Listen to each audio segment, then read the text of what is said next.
Tu vois, c'est ça, tu vois. Donc oui, Dieu peut parler comme ça, mais on voit qu'avant que Dieu te parle sur quelqu'un, il parle d'abord à la personne. Amen, il le prévient d'abord. Mais quand il n'écoute pas, Dieu après à nous va parler. Et beaucoup de personnes veulent absolument que Dieu, mais il va te parler de quoi? C'est quoi? Parfois il va te parler pour toi aussi. Mais souvent on n'écoute pas. Et souvent on écoute quand Dieu nous parle sur les autres. Va aider un tel. Mais toi, c'est ça, Dieu me parle. Il faut d'abord que tu sois ton propre prophète. Et c'est pour ça que l'Esprit est en nous.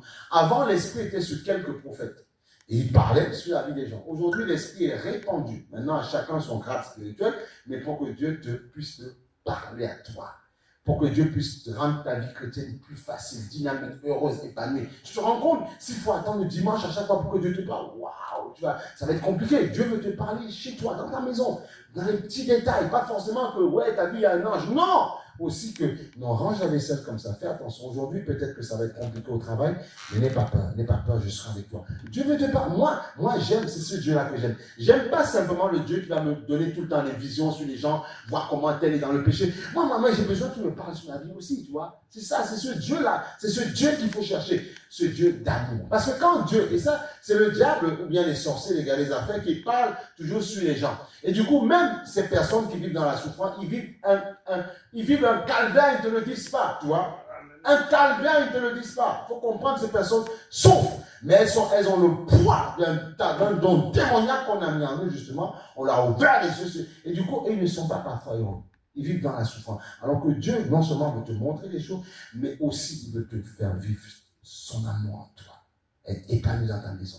C'est ce que Dieu veut. Jésus voyait les choses, mais il était équilibré. Amen. Équilibré. Équilibré. C'est ça, Christ. Et c'est ce que nous voulons témoigner, dire, prêcher à Christ ensemble pour que les âmes soient équilibrées.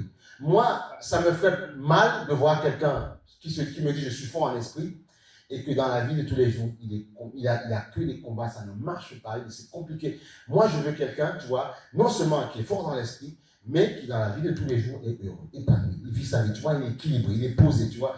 Il travaille, Dieu l'élève quelque part pour les nations, pour ses frères. C'est ce qu'on veut, les vies épanouies. On veut des enfants chrétiens qui soient heureux, qui soient épanouis, qui soient fiers d'être chrétiens, vivre chrétien et mourir chrétien. Voilà, on ne part pas parti pour aller où? C'est compliqué, bien aimé. C'est dur. On voit le monde, comment ça se passe. Il n'y a pas d'autre souci. Amen, il n'y a pas d'autre situation. Alléluia. Donc, on va prendre un passage. On va aller sur, on avait lu Ésaïe, voilà. Ésaïe 55, verset 58. 55, verset 8. Ésaïe 55, verset 8. Amen. Alléluia. Soyez équilibrés dans le Seigneur. Ne vous laissez pas impressionner. Amen. Ne vous laissez pas impressionner. Si quelqu'un te dit, oh mais j'ai de grandes visions, Dieu m'a dit, mon frère, ma soeur, Dieu m'a dit ça sur toi. Regarde l'arbre. On reconnaîtra l'arbre aux fruits. Aux fruits. Il faut faire attention parce qu'il y a beaucoup de personnes qui égarent. Et les faux prophètes, ça existe. Regarde le fruit. Il prêche. Il te dit, mais est-ce que sa vie, quelle est sa vie? Est-ce que c'est compliqué? Est-ce qu'il est stable? Voilà. Amen. Vous savez, il y a parfois des chrétiens qui ont des problèmes de santé mentale. Hein.